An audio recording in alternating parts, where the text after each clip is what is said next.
सीमा गर्मियों की छुट्टियों में अपनी नानी के गांव आई थी। सीमा नानी के घर पहुंचने के बाद अपनी नानी के पैर छूती है और उनसे आशीर्वाद लेती है। तभी उसकी नानी उससे कहती है, इतनी बड़ी हो गई मेरी सीमा, चल जल्दी से हाथ मुंह धो ले, मैं तेरे लिए खाना लगा देती हूँ। भूख लगी होगी ना? हाँ नानी, भूख तो लग रही है मुझे, आपके हाथ के बने हुए पीले दाल और चावल खाने की। कितना टाइम हो गया है मुझे आपके हाथ का बना हुआ दाल चावल खाए हुए। तू तो नौकरी में व्यस्त थी, तो तुझे कहाँ से टाइम मिलेगा अपनी नानी के लिए? और जब इतने टाइम बाद आई है तो ज्यादा टाइम के लिए रुक कर जाएगी तू। हाँ हाँ नानी, इस बार पूरे 2 महीने के लिए आई हूँ। सीमा की नानी अंदर जाकर उसके लिए खाना बनाने लगती है। सीमा कमरे में अकेली होती है, तभी उसे किसी औरत के रोने की आवाज सुनाई देती है। वो कभी खिड़की से बाहर झांकती है तो कभी दरवाजे से बाहर झांकती है। उसे समझ में नहीं आ रहा होता है कि आखिर रो कौन रहा है। तभी नानी खाना लेकर आ जाती है। वो अपनी नानी से कहती है, नानी, कोई औरत रो रही है क्या? मैं जब से यहाँ आई हूँ तब से मुझे यहाँ किसी औरत की रोने की आवाज आ रही है। हे भगवान, कहीं ये वही तो नहीं? बोलो ना नानी। अरे कोई नहीं रो रहा, ये तेरे मन का वहम है। और तू ना अब खाना खा ले, ज्यादा यहाँ वहाँ की बातों में ध्यान मत दिया कर। जल्दी से खाना खा और फिर मेरे साथ आ जा मेरे कमरे में, दोनों बैठकर खूब सारी बातें करेंगे। ऐसे ही अगले दिन सीमा अपनी नानी के साथ गांव के बाजार जा रही होती है।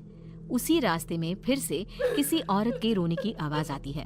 वो अपनी नानी से कहती है, अरे नानी, क्या सच में तुम्हें अभी भी किसी औरत की रोने की आवाज नहीं सुनाई दे रही? मुझे किसी औरत की बहुत बुरी तरीके से रोने और चीखने की आवाजें आ रही हैं। मैं बहुत परेशान हूँ नानी, आखिर ये कौन है? मुझे लगता है कि सीमा को शहर भेज देना चाहिए, यहाँ रहना उसके लिए ठीक नहीं। नानी बोलो ना, आप चुप क्यों हो जाती हो?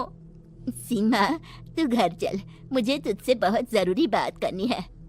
नानी सीमा को घर ले आती है और सीमा से कहती है, सीमा, कल सुबह तू शहर वापस चली जाएगी। अरे अचानक?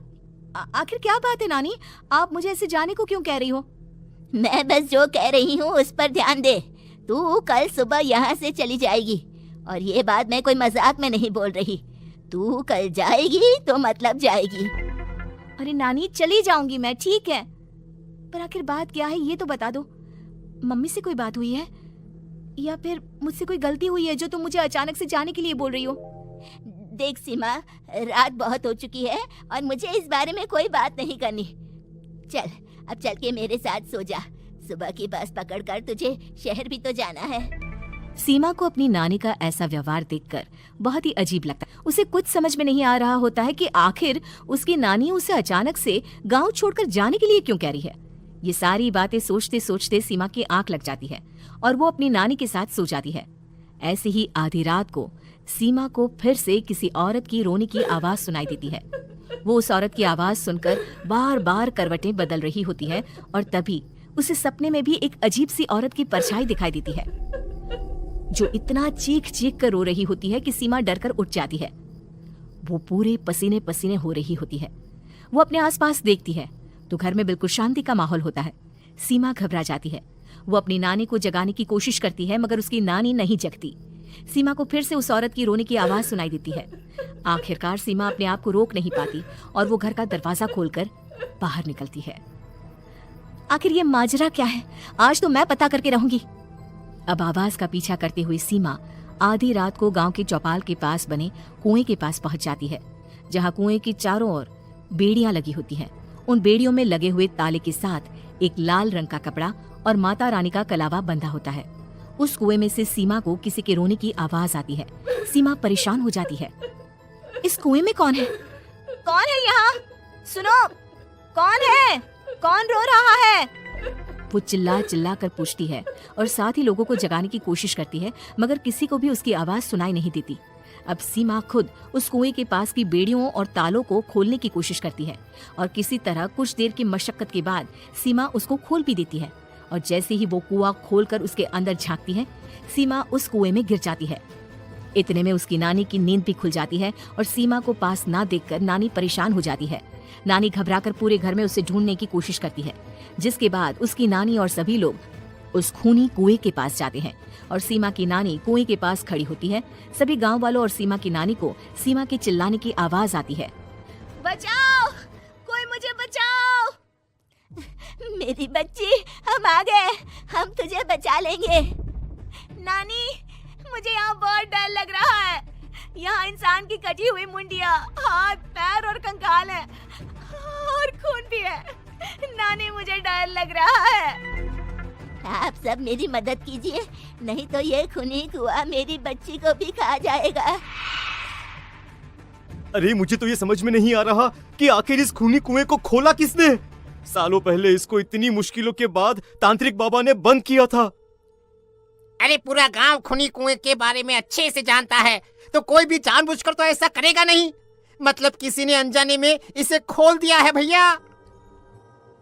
सीमा को इस बारे में मालूम नहीं था और जब से वो यहाँ आई थी तभी से उसे किसी औरत के रोने की आवाजें भी सुनाई दे रही थी। कहीं सीमा ने ही तो उसे नहीं खोला। अगर ऐसा है तो फिर सीमा का बचना बहुत मुश्किल है। वहीं कुएं के अंदर सीमा रोते हुए बैठी होती है कि उसे आवाज सुनाई देती है जो कुएं के बाहर खड़े गांव वालों में से किसी को सुनाई नहीं देता। आज सालों के बाद मुझे ताजा खून मिलेगा। तेरा खून पीकर आज मैं अपनी प्यास बुझाऊंगा।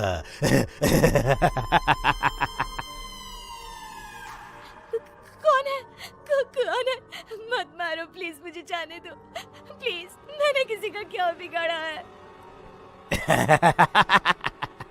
वो तुझे मरने के बाद पता चल ही जाएगा।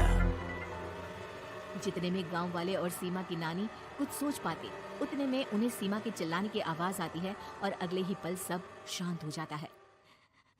क्या हुआ? सीमा, मेरी बेटी। माफ करना बहन, लेकिन अब सीमा वापस नहीं आएगी। हमें एक बार फिर से कुएं को बंद करना होगा।